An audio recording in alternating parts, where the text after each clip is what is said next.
Ngayong araw nga mga kahalo, ay susubukan nating i-mix itong bunga ng grapes. Gamit ang apat na kulay. Meron tayong white, yellow, red, tsaka green. Kaya kung gusto nyo makita yung resulta nito, panoorin nyo tong ating video hanggang dulo. Dahil bunga nga ng grapes itong ating gagayahin, hindi natin ito magagaya ng 100%, pero susubukan nating mailapit yung kulay.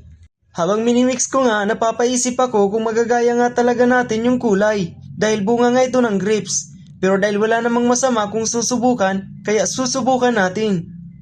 At sa mga nagtatanong kung anong gamit nating pintura, ito po ay latex water-based pen. Kung makikita nyo, unti-unti na nating nailalapit yung kulay.